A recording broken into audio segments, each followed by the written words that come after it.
What secret covenant is hidden in Genesis chapter 9? Discover the hidden secrets of the Bible in this in-depth analysis of Genesis chapter 9. Uncover the mysterious covenant that has been concealed in plain sight and explores profound implications for our understanding of Scripture. Join us as we delve into the ancient texts and reveal the surprising truths that lie within. Whether you're a biblical scholar or just curious about the mysteries of the Bible, this video is sure to fascinate and inspire. Learn about the secret covenant in Genesis chapter 9 and gain a deeper appreciation for the richness and complexity of the biblical narrative.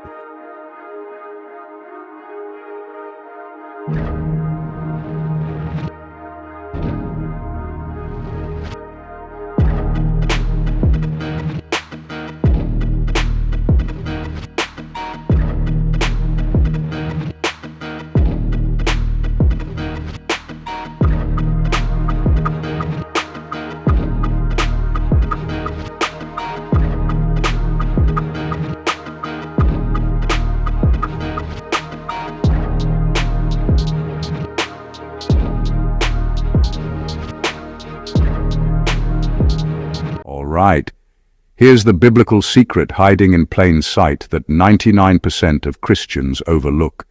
It's not just a promise to Noah, it's a global covenant for all people, every animal, the earth itself. Genesis chapter 9. Let's crack it open. Right after the flood, the text says, "Be fruitful and multiply." Seen that before? Exactly. Eden language rebooted. But this time something changes. Fear and dread fall on the animals. Humanity gets permission to eat meat, yet one boundary remains, crystal clear. Don't eat blood, because life is in the blood. That's the first pillar. Second, the sanctity of human life. Whoever sheds human blood, by humans shall their blood be shed. It's not vengeance, it's justice rooted in image-bearing.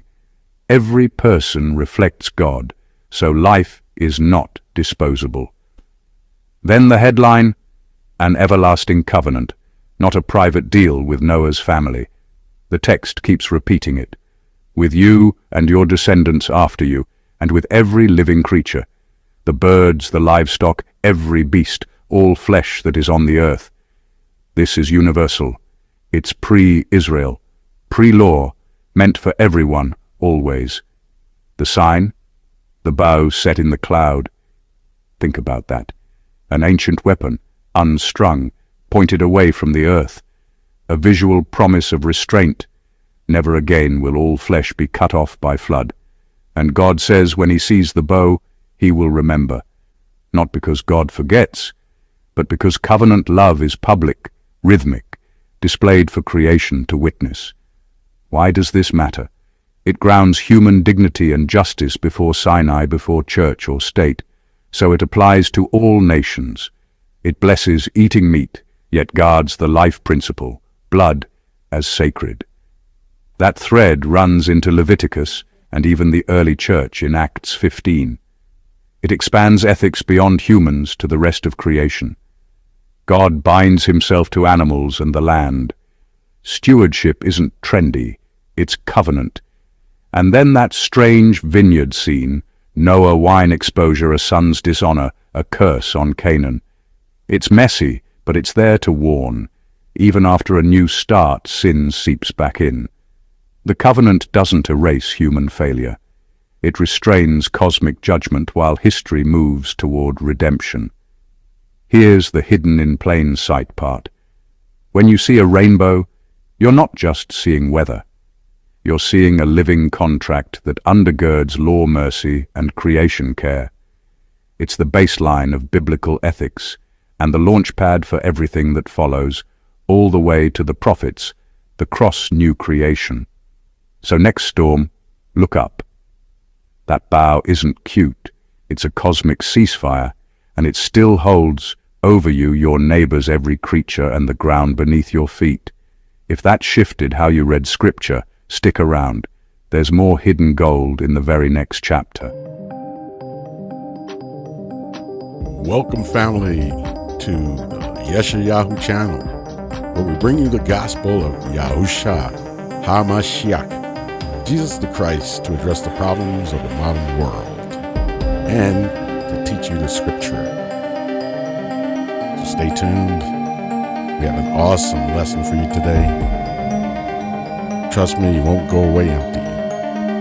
Genesis chapter 1, in the beginning God created the heaven and the earth was without form and void, and the darkness was upon the face of the deep. And the Spirit of Yah moved in the face of the waters, and Yah said, "Let there be light."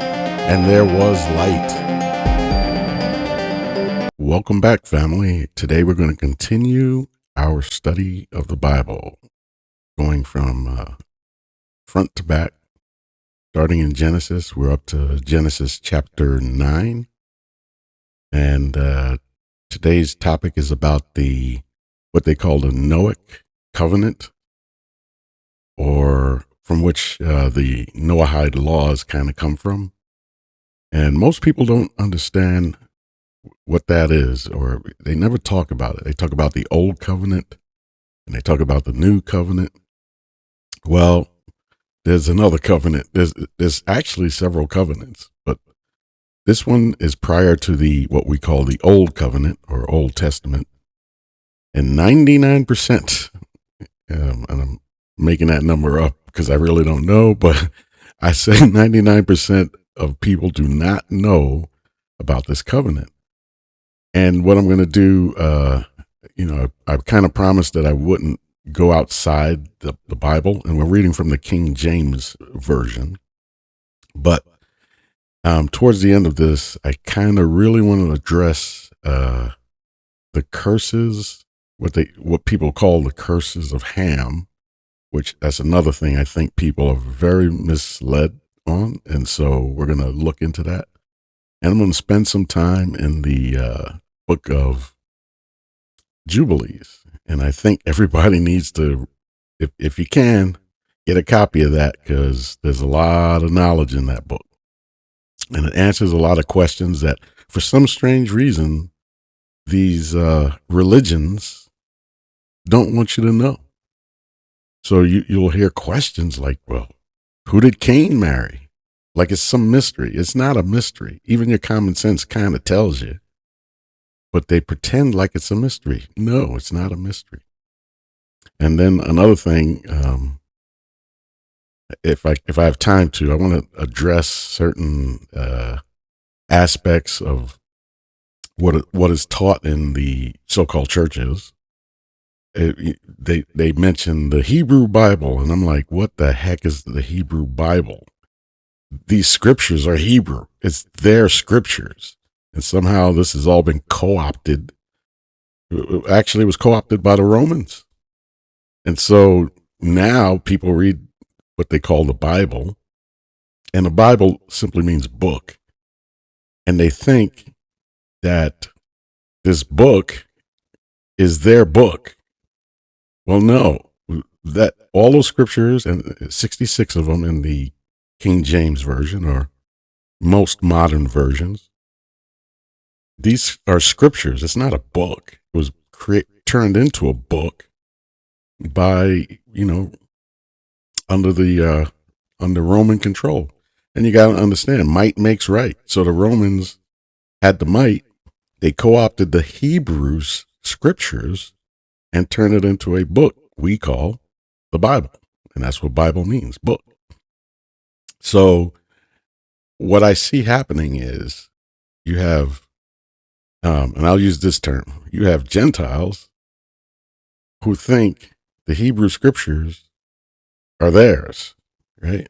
And I'm not saying that the scriptures are not for everybody to read, but the attitude is as if Yahweh was working with them first, and the children of Israel are some byproduct. No, you got to understand what Israel means in the first place, and most people don't. So I'm not going to dive into everything, but I am going to start this off with the reading of the Torah here in what we call Genesis, Bereshit, Genesis chapter 9. And then at the end, like I say, we want to address the situation with Ham, because that has been used as a weapon And I want to put that one to bed.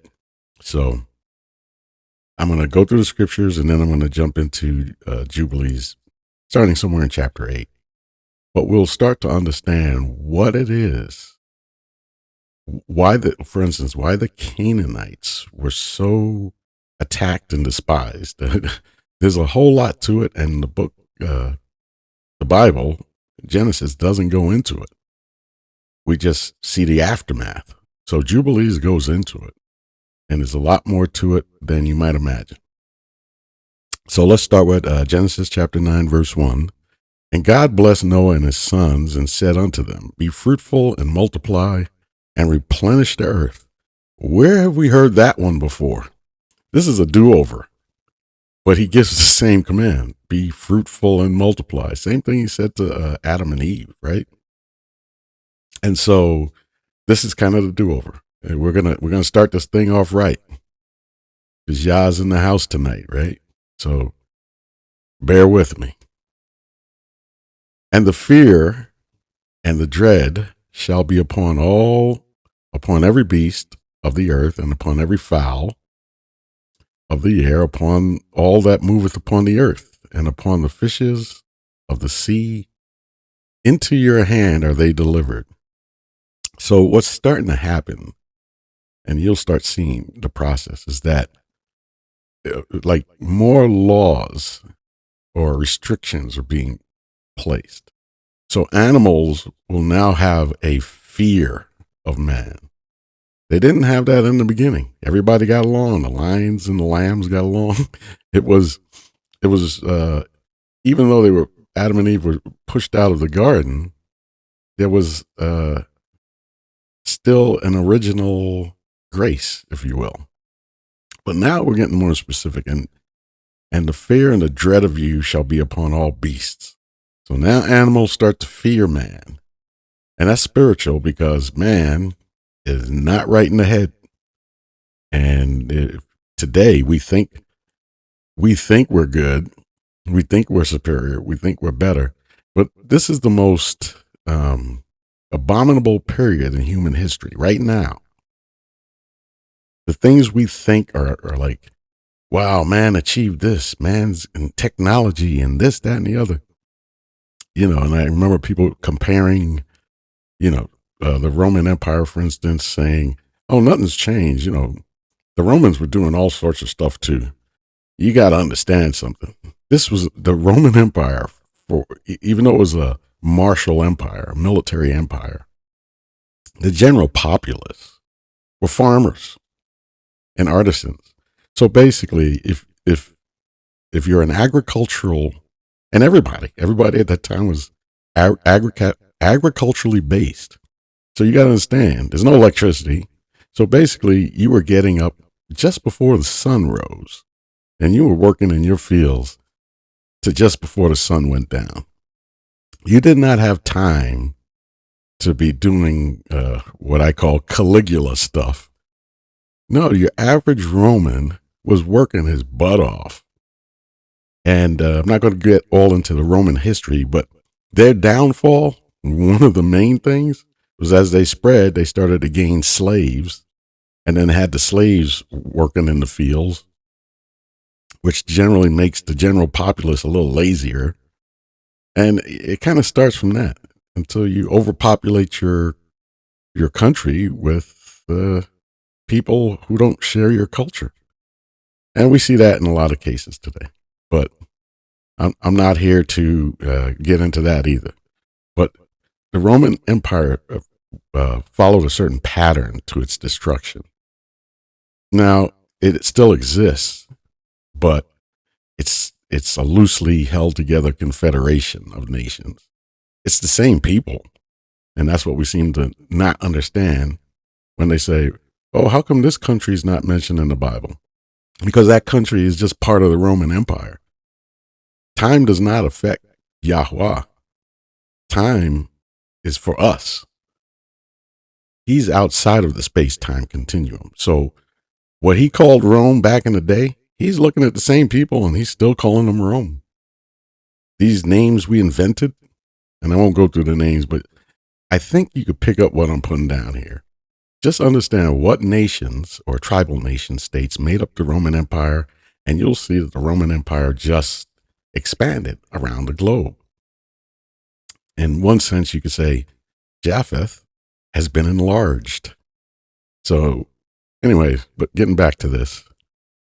So, things are changing under this Noahide, under the Noahide laws or the Noahic covenant, of which we're going to delve into. Every moving thing that liveth shall be meat for you, even as the green herb have I given you all things. So here, for those who say, and I've seen this before, oh my goodness, we weren't meant to eat meat. He gave us every fruit to eat, growing things to eat. And in the beginning, that was the case. But here is a new covenant, or not the new covenant of, the New Testament, but after the flood, he establishes another covenant with Noah. And now he's saying, meat is fine, but there's a caveat. But flesh with the life thereof, which is the blood thereof, shall ye not eat. So there's this thing, and many cultures have completely violated that. They eat the bloody meat, or in some cases, drank blood. And the whole concept of blood is everybody understood the life was in the blood. So you saw cultures start to drink blood thinking it would extend their life. It's what we call modern vampirism. So the idea of vampires is actually developed out of the scriptures. And we're not going into that either, but it's heavy. Most of the myths and legends we have of certain things, you'd be surprised how much of it goes back to biblical, statements and biblical concepts. And surely your blood of your lives will I require. At the hand of every beast will I require it. And at the hand of man, at the hand of every man's brother will I require the life of a man. Whoso sheddeth man's blood, by man shall his blood be shed. For in the image of God made he man. So he starts enacting, I don't want to call it an eye for an eye, but the life of man is so precious to the Most High. If you look around the world today, it's as if it's meaningless, and people don't realize they will be held accountable for all the bloodshed, because man is made in the image of the Most High Yahweh, made in the image of the Yahweh Alua, or the Yahweh Elohim, plural. And Elohim simply means mighty ones or powerful ones. And I say Yahweh Elohim because Yahweh means eternal. I know, yeah. They were translating it as he is or he will be. And when Moses asked him his name, he said Ahaya Asher Ahaya, which means I am that I am, essentially. But what he's telling you, essentially, in its most simplest basic format, is he is the eternal, the self-existent one. He's always been, he is, and he always will be, the Alpha and Omega, the Aleph Tav. So man is made in his image. Made he man and woman is in their image. So you figure that one out. I'm not going into that. We've talked about it, and some people are just not grasping it because you get pushback on it, But no, it's very clear. There's, he says, let us make man in our image. And he wasn't talking to angels, because man is not made in the image of angels. And what angels are simply lesser Elohim, right? They are not Yahweh Elohim, right? So they're called living creatures also, which denotes being created. So Yahweh is not created. So the Yahweh Elohim are self-existent, eternal Elohim. Then you have the created Elohim, which we call angels. And you, be ye fruitful and multiply, bring forth abundantly in the earth and multiply therein. There goes that command again. And I don't think people understand when they have abortions, when people start promoting certain lifestyles which are unproductive, unfruitful. You know, you got to understand what is the first commandment, even back to Adam and Eve. Go forth, multiply, be fruitful and multiply, and replenish the earth.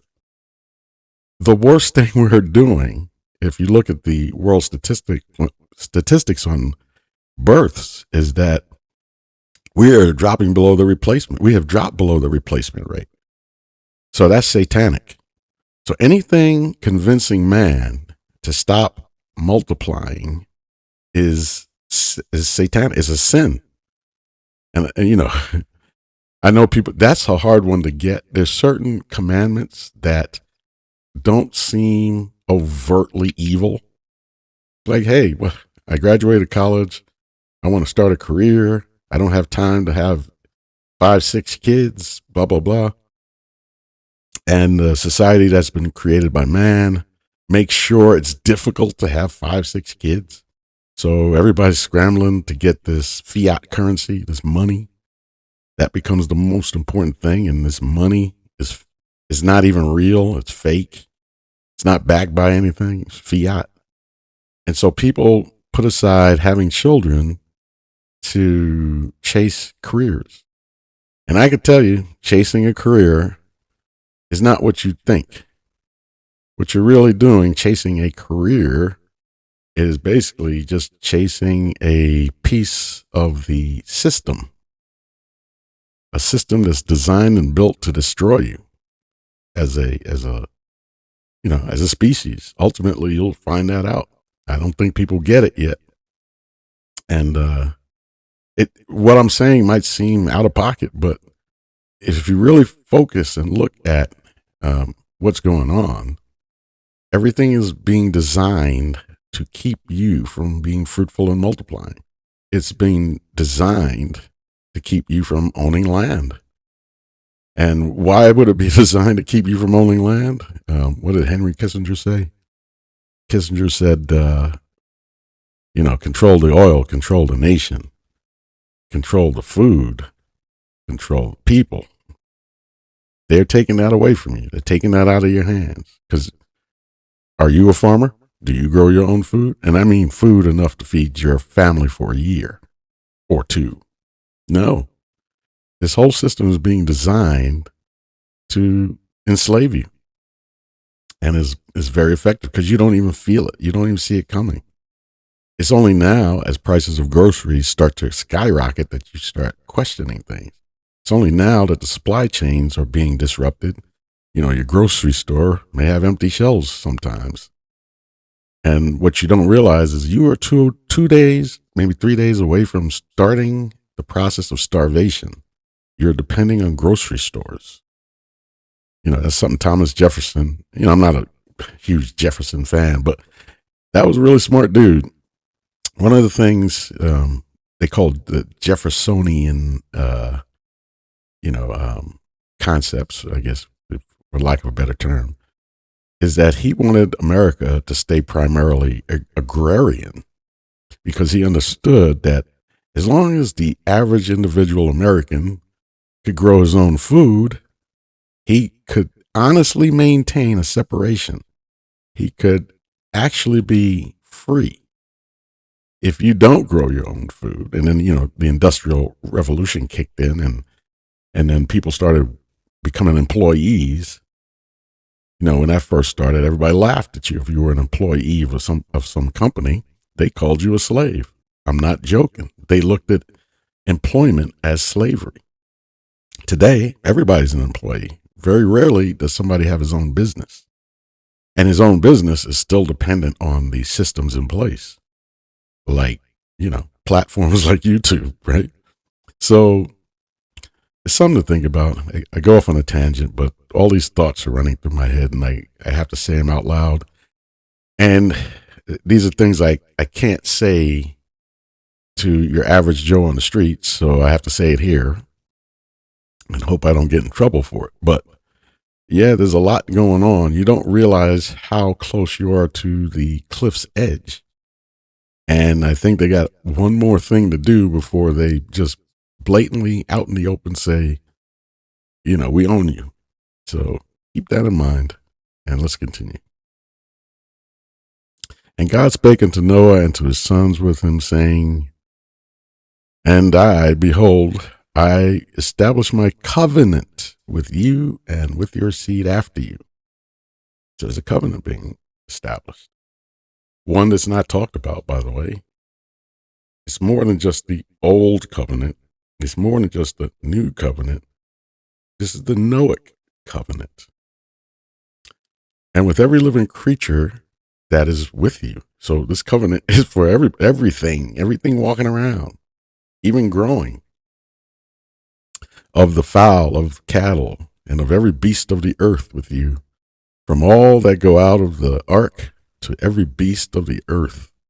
This covenant is for the entire creation. And I will establish my covenant with you, neither shall all flesh be cut off any more.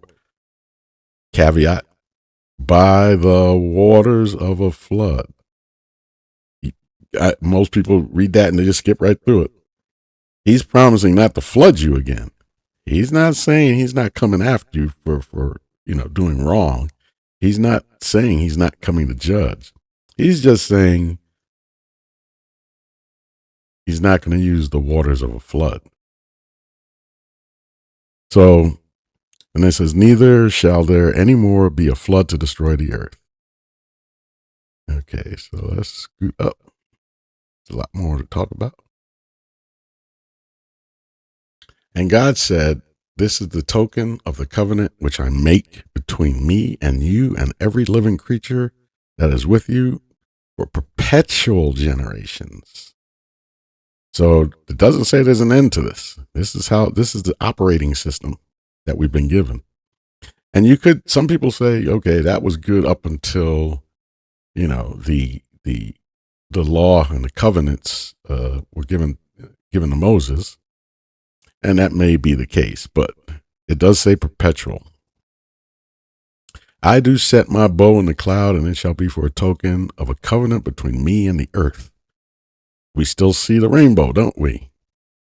That hasn't gone away. So as long as you're seeing that, this is how I take it. As long as you're seeing that rainbow, that covenant's still in effect. And it shall come to pass, when I bring a cloud over the earth, that the bow shall be seen in the cloud. And I will remember my covenant, which is between me and you and every living creature of all flesh, and the waters shall no more become a flood to destroy all flesh. And the bow, which is aimed away from the earth, by the way, if you look at it, and the bow shall be in the cloud, and I will look upon it, that I may remember the everlasting, and here it is again, the everlasting covenant between God and every living creature of all flesh that is upon the earth. And God said unto Noah, this is the token of the covenant which I have established between me and all flesh that is upon the earth. And the sons of Noah that went forth from the ark are Shem and Ham and Japheth. And Ham is the father of Canaan. Okay, so they mention Canaan here, and you kind of get the feeling there's going to be more to the story with Canaan, right? So just keep that in mind, and we're going to go into that one. These are the three sons of Noah, and of them was the whole earth overspread. Now peep this. These are the sons of Noah, right? Was Noah, and I just want to throw this out here because I got to get you guys thinking a little bit. Use some critical thinking. This covenant is given, for the most part, let's say this covenant is given to Noah. But who comes out of Noah? Everybody. Both Jew and Gentiles, you know what I'm saying? Everybody's under this covenant, right? The Gentiles are under this covenant. Let me ask you this question. Was Noah an Israelite? No. Was Noah a Jew? No. Was Noah Jewish? No.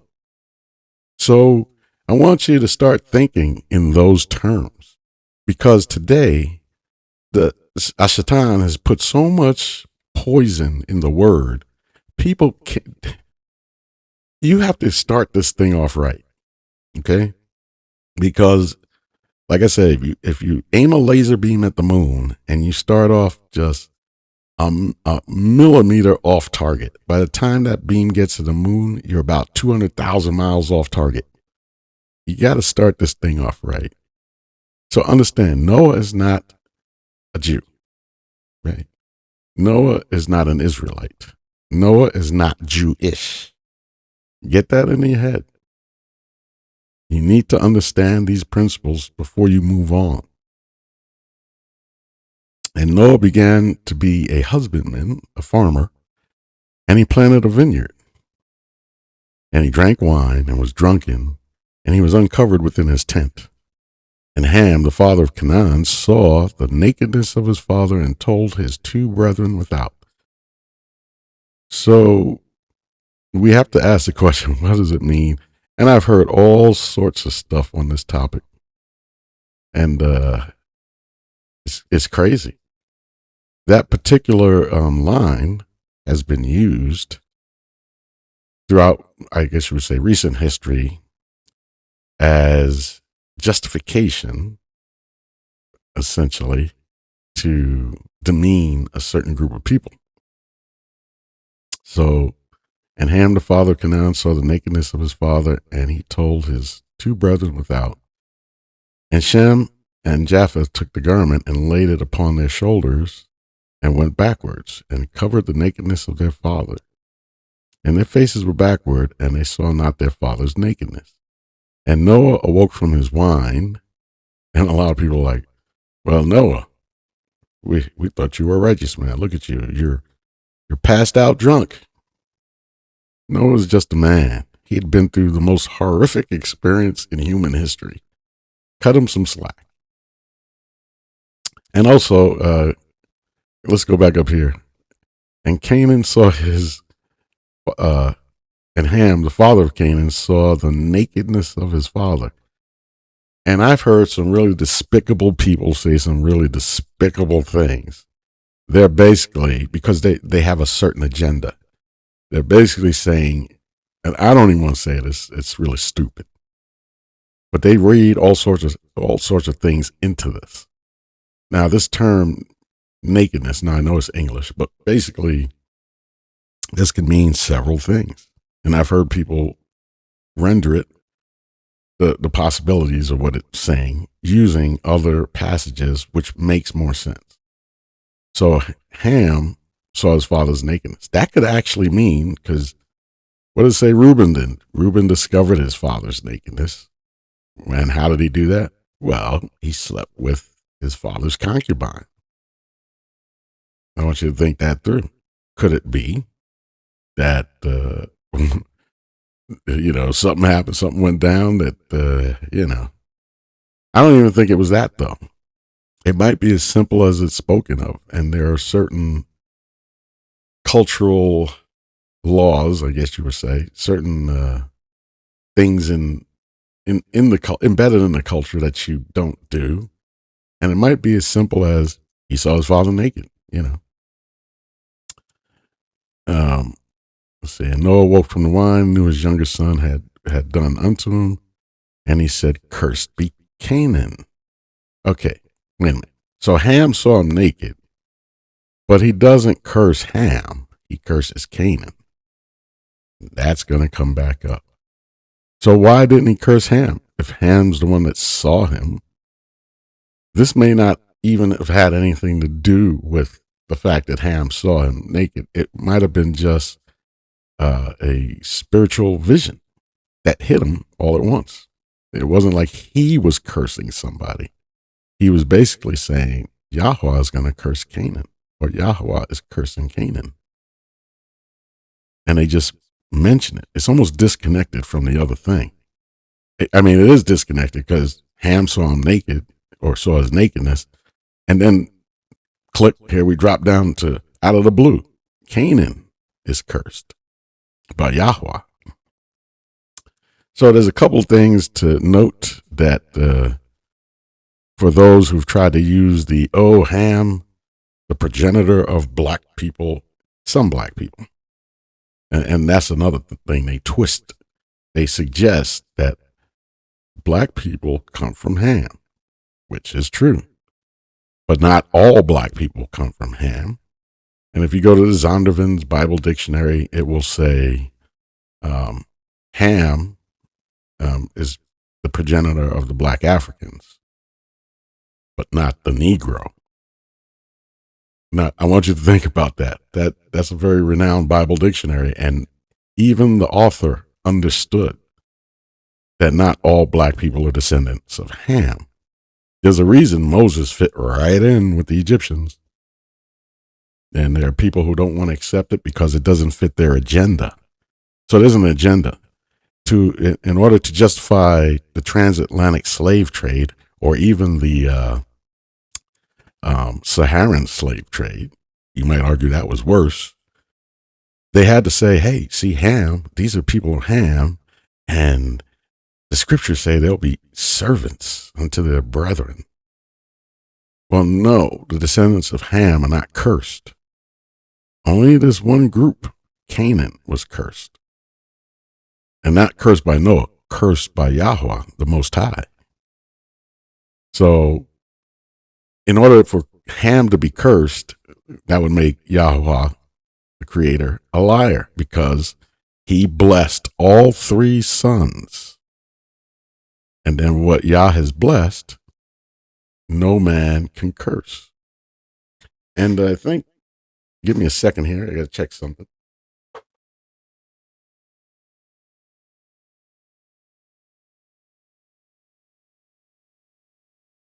Okay, sorry about that, but I had to pull out my hard copy of the King James Version of the Bible. If you go back to the beginning, and let me do that here, just so you can see what I'm saying. Ham cannot be cursed. Chapter 9, verse 1, and God blessed Noah and his sons, blessed them. And what Yah has blessed, no man can curse. And Yah would not go back on his word and all of a sudden curse Ham after he just blessed him. Right? So they are blessed. All three sons are blessed. Get that into your head. If your pastor's telling you something different, I'll be nice. He doesn't know what he's talking about. And he may have an agenda. And for years, Christianity has, like I said, tried to justify the transatlantic slave trade by using these passages. Now, so someone asked me, are you a Christian? And that's a loaded question today, because Christian simply means follower of Christ. Yes, I am. But Christianity came across the Atlantic Ocean, genocided an entire continent of people, enslaved millions of Africans, and I could go on, right? No, I'm not one of them. Understand there's a difference. Christian means follower of Christ. Okay.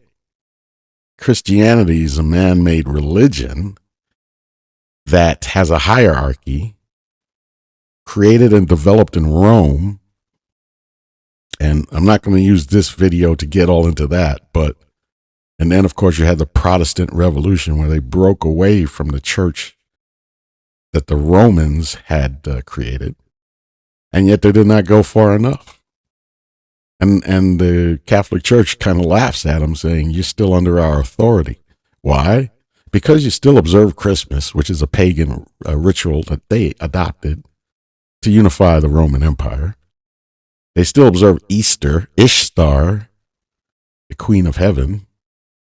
They still observe Sunday and have replaced the Sabbath with Sunday, and they call it the Lord's Day. Well, no, the Lord's Day is 1,000 years long. And there's no justification anywhere in the scriptures to not observe the Sabbath. It has not been done away with.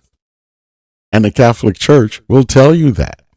The minute the Protestants left the Catholic Church, the original quote unquote Christianity, they were no longer under the power of the Vicar of Christ, the popes, who were the people who changed the times and who added these festivals, these pagan festivals.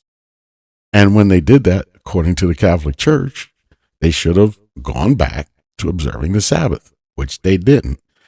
Hence, the fact that they still keep Easter, Christmas, Halloween, all this stuff, and Sunday, the Catholic Church says that just proves we still have control, that we are still over you.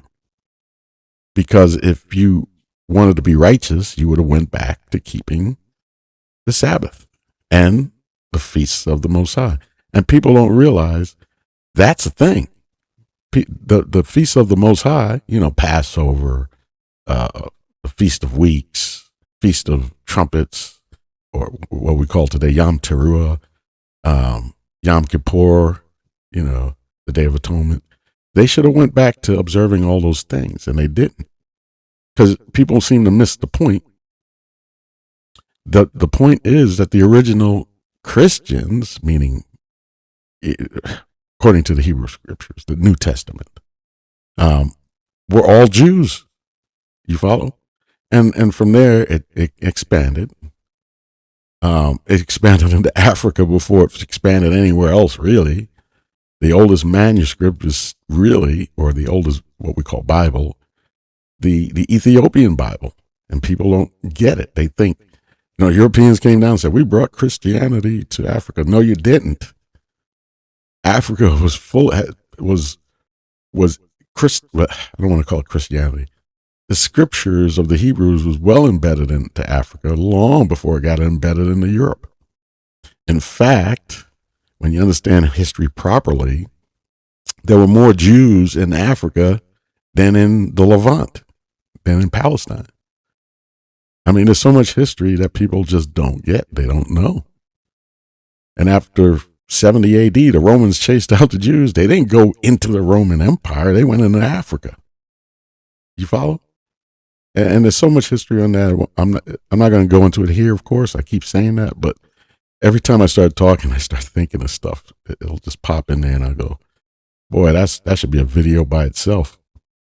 Anyway, getting back to the curses. Noah's sons were blessed by the Most High, not cursed.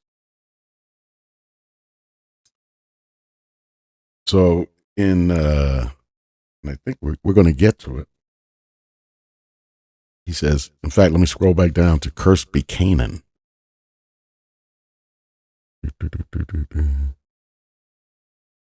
Cursed be Canaan, a servant of servants shall he be. That's just one of Ham's sons. And this probably didn't really have anything to do with what Ham did. Ham made a mistake. He goofed up. And no harm, no foul. That's the way I take it. Y'all guide me on that, because I could be wrong. But what I've heard people read into that is disgusting, and it's a certain group of people, and I know that group of people has an agenda. I guess their agenda is to bring slavery back because Ham was cursed because he did some crazy thing. So, and only somebody that perverted could even think of that thing. So I'm not even going to go there. But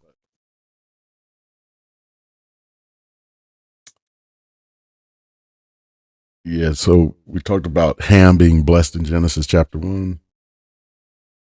And then if you go to Numbers chapter 23 and verse 20, let's see what that says.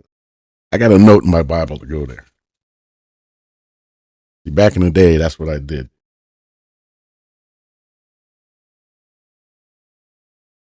So you got this really, I have this Bible that I've had since I was 23 years old, and it looks brand new, except I got the notes written in it.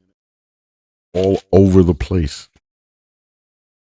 And it comes in handy. I think more of you should do that as you're reading the Bible. Make notes, tie things together. So here's what it says about when Yah blesses something.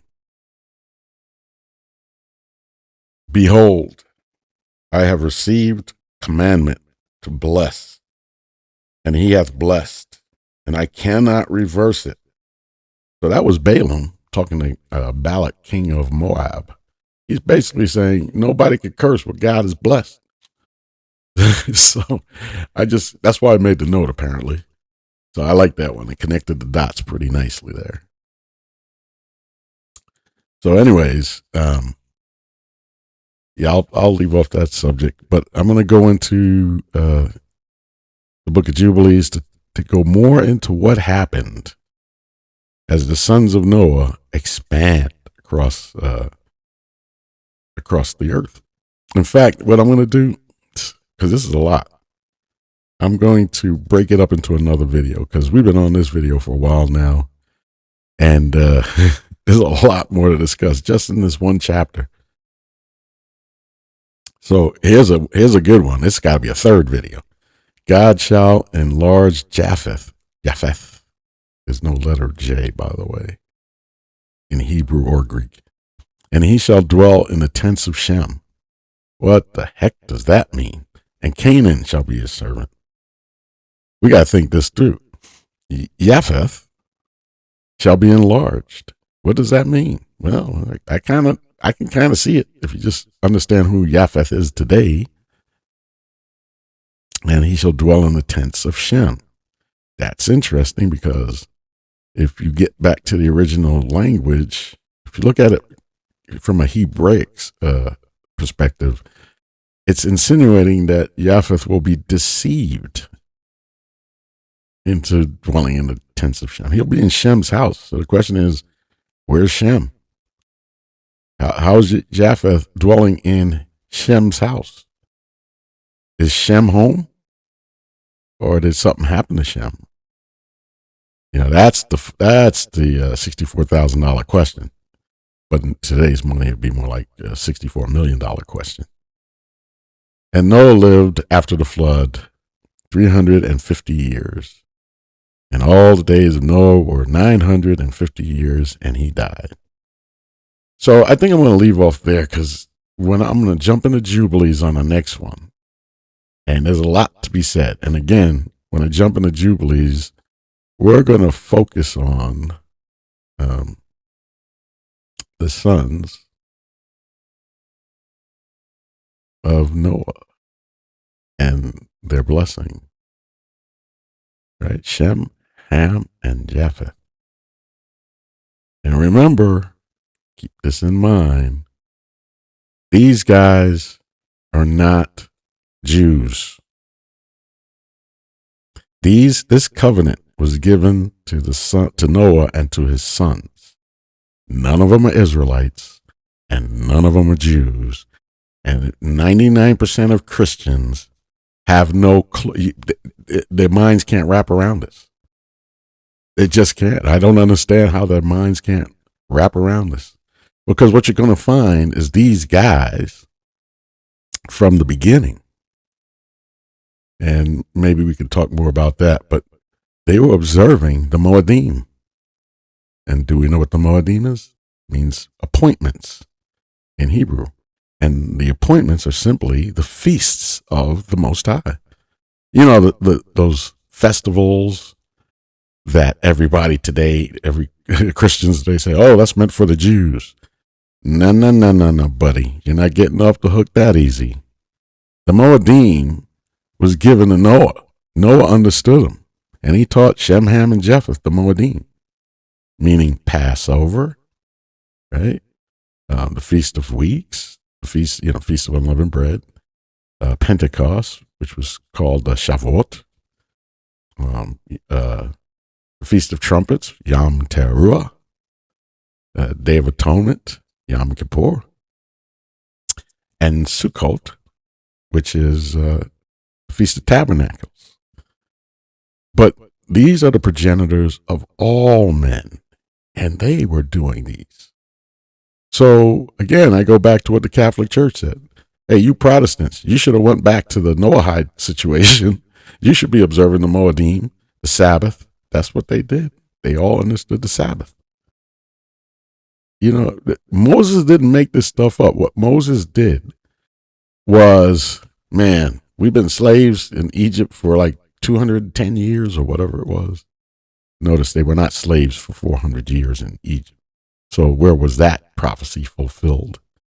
I wonder. They were in Egypt for 430 years, but they were not slaves for 430 years. In fact, when they came into Egypt, they were heroes for about the first 170 years. So let that sink in. So where were the children of Abraham evilly entreated and enslaved? And where did that happen for 400 years? It wasn't in Egypt. Well, at least not the land of Mitzrayim. It was somewhere else. And people don't get it. They don't want to even hear it. Truth is a sharp-edged sword, and it don't care about your feelings. The truth is the truth, and you cannot destroy the truth. You can bury the truth. You can stomp it into the ground, but like the dust, it will rise. You cannot get rid of it. So I'm going to leave that, and we'll continue chapter 9. We may go back through it again. It's just so you get the complete picture of chapter 9. So again, Genesis to me is not something you breeze through. It's too much depth to it. So with that, on that note, I'd like to remind everybody that my name is Yeshayahu, and I am an author, and I have a site where I sell books to help further teaching. I got coloring books for kids. So stick around to the end of this video so you can see the some of the items that might help you in your walk. With that, I'll leave you, and shalom. Shabbat shalom, if it's Sabbath where you are. Amen.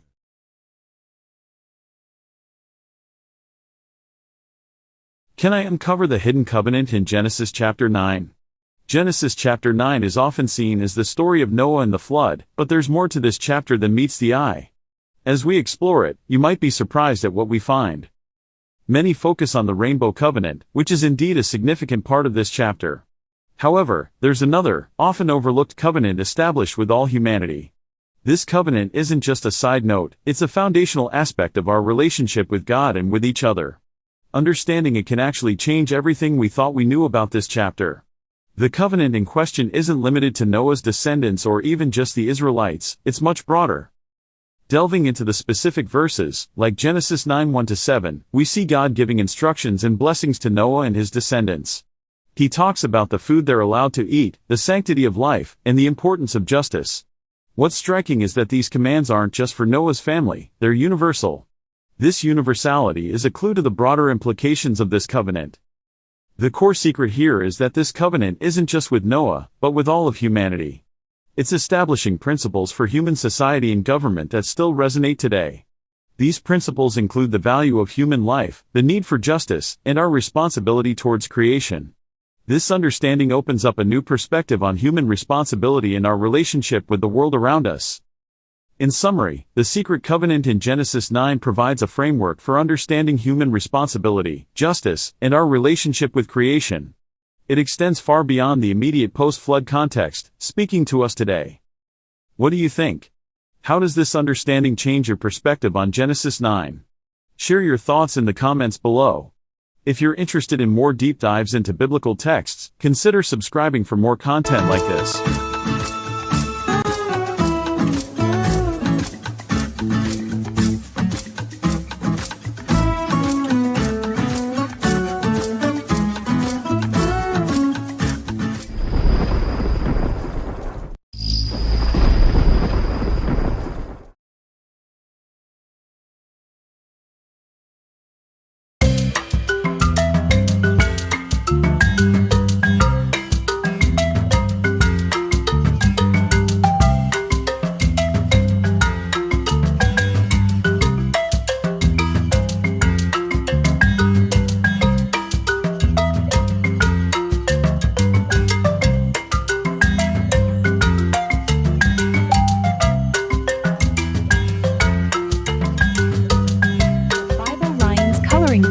Kids, Volume 2.